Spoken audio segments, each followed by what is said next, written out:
Morning students. कल कई बच्चों ने क्लास अटेंड नहीं की थी जूम ऐप, तो उनके लिए लेसन का थोड़ा सा ब्रीफ में बता रही हूँ। फॉर अस 15 अगस्त 1947 हमारे लिए बहुत ही अच्छा दिन है कि उस दिन हमें ब्रिटिश राज्य से आज़ादी मिली थी।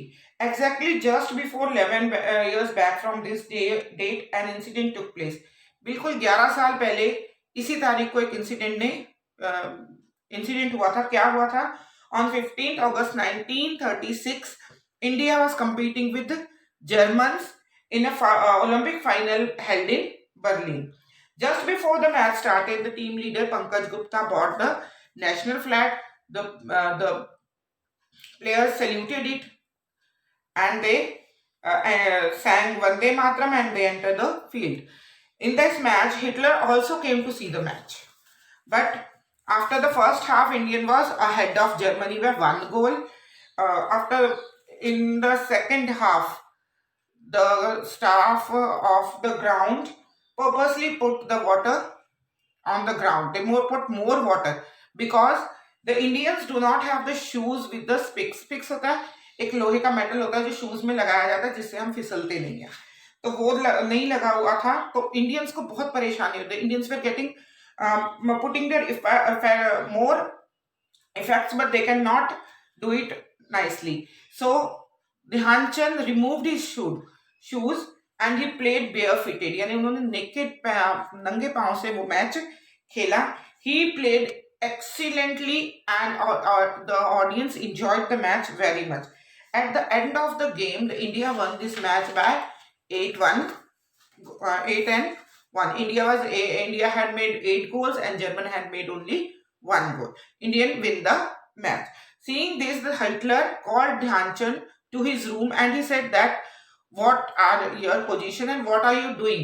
तो ध्यान चंद को उन्होंने पूछा कि तुम क्या करते हो और तुम्हारी पोस्ट क्या है, तुम्हारा काम क्या है. तो उन्होंने जवाब दिया भी I am an Indian army, मैं इंडियन आर्मी में काम करता हूँ और जो मेरी पोस्ट है वो है लेस लीडर की है.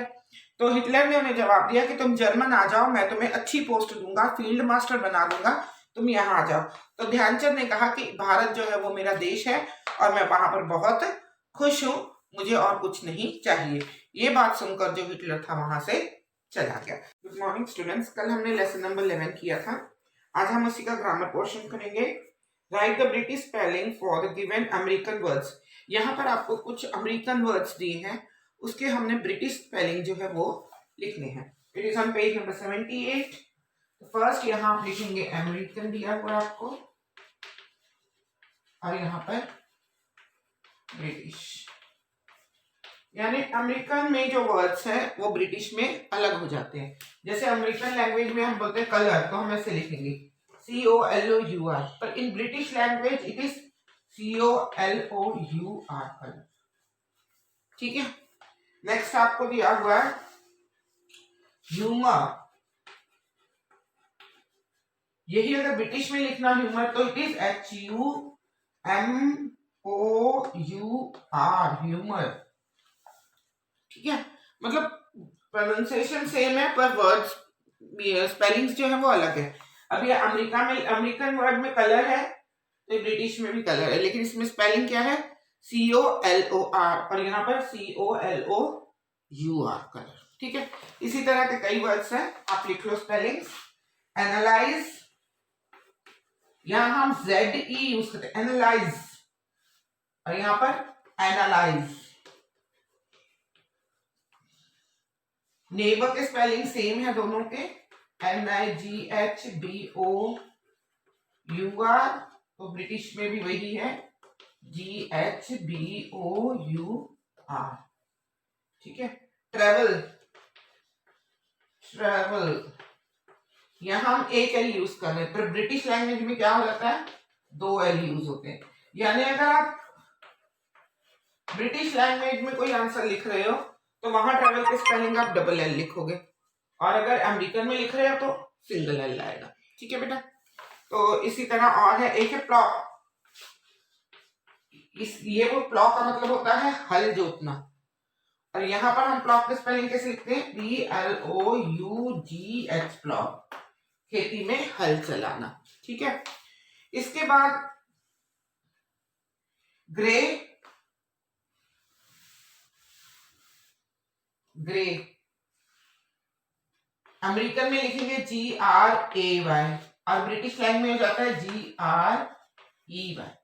यानी अगर GRAY ग्रे है दैट मीन्स वो कौन सी लैंग्वेज में है, वो करेक्ट है स्पेलिंग, पर वो किसमें है, अमेरिकन इंग्लिश में है। और GREY है ग्रे है, तो वो कौन सी लैंग्वेज है, ब्रिटिश लैंग्वेज है। Favourite, spellings are same of favorite, favorite and here also favorite। तो कई स्पेलिंग जो है वो बिल्कुल सेम है और कई स्पेलिंग जो है वो अलग अलग है। ठीक है, नेक्स्ट आ जाता है कि हम जो लोग जहां रहते हैं उनको क्या बुलाते हैं। नेक्स्ट इज अब कंट्री इंडिया, जो इंडिया में रहते हैं उनको हम क्या बोलते हैं, इंडियंस। जो जर्मनी में रहते हैं उनको जर्मन्स, हम ये लेसन में पढ़ चुके हैं। अब जो यूएसए में रहते हैं, अमेरिका में रहते हैं, वो क्या है, अमेरिकन्स। जो स्कॉटलैंड में रहते हैं वो है स्कॉटिश। जापान में रहते हैं वो जापानीज, और जो पोलैंड में रहते हैं वो पोलिश। तो answers I am going to write here. India, it is Indian. Germany, they are Germans। USA में जो रहते हैं उनको क्या बोलते हैं, अमेरिकन्स। जो स्कॉटलैंड में रहते हैं वो है स्कॉटिश।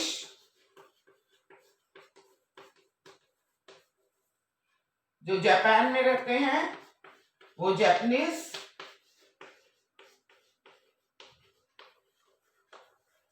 और जो पोलैंड में रहते हैं वो Polish. It is not Polish, it is Polish. ठीक है, इसके बाद बेटा हमारी आ जाती है ग्रामर पोर्शन। इसी लेसन का ग्रामर पोर्शन है, उसमें हमने आज क्या करना है, वी हैव टू डिफाइन। देखो यहाँ पर कुछ चीजें दी हुई है आपको, एग्जाम्पल्स देख लेते हैं पहले हम। These dolls belong to Pinky। These are Pinky's doll। अब यहां पर क्या है, जैसे कि आपके घर में चले जाओ आप, हम बोलते हैं ये किसकी बुक है, तो क्या होता है, ये आपकी बुक है, ये आपकी सिस्टर की बुक है, ये आपके ब्रदर की बुक है, तो that book belongs to him, ये उसकी है। तो ये चीजें लिखने के लिए हम क्या बोलेंगे, दीज आर पिंकीज। यहां उन्होंने कहा कि ये जो गुड़िया है ये पिंकी के है, तो ये पिंकी की गुड़िया है। यानी सेंटेंस का मीनिंग नहीं चेंज होना चाहिए, but you have to write in this form. ठीक है, कुछ सेंटेंसेस इस तरह का, we use to sub belonging और प्रोसेशन। बिलोंगिंग यानी किसी को ये चीज बिलोंग करती है, या वो किसके लिए प्रोसेसिव है, ये चीजें हम दिखाने के लिए ये इसको ये करते हैं। जैसे हम कहीं जाते हैं तो हम बोलते हैं हम कहाँ गए, मामा की शादी में ना,